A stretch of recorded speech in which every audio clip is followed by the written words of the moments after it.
Hi friends, அஸ்ஸலாமு அலைக்கும். நம்ம வீட்டில் உள்ள குழந்தைங்களுக்கு சின்ன சின்ன நல்ல விஷயம் எப்படி கற்றுக் கொடுக்குறதுன்னு தான் பார்க்க போகிறோம். வாங்க வீடியோக்குள்ளே போகலாம்.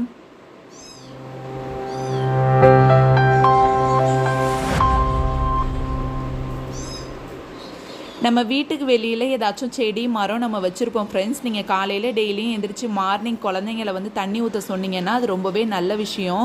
நீங்கள் ஒரு நாள் தண்ணி ஊற்ற சொன்னீங்கன்னா அவங்க மறுநாள்லேருந்து இன்ட்ரெஸ்ட்டாக எந்திரிச்சு தண்ணி ஊற்ற ஆரம்பிச்சிருவாங்க.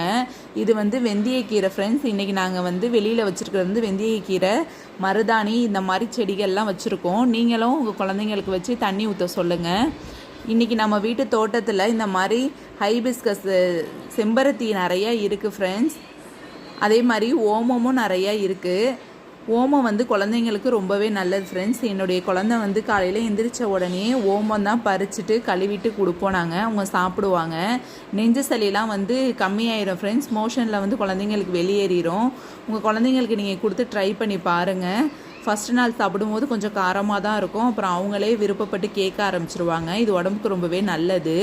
அதே மாதிரி செம்பருத்தி பூ குழந்தைங்களுக்கு கொடுத்தா அது ஹார்ட்டுக்கு ரொம்பவே நல்லது ஃப்ரெண்ட்ஸ். பெரியவங்களும் தாராளமாக சாப்பிட்லாம். இந்த வீடியோ பிடிச்சிருந்துச்சுன்னா லைக் பண்ணுங்கள், ஷேர் பண்ணுங்கள், சப்ஸ்கிரைப் பண்ணுங்கள்.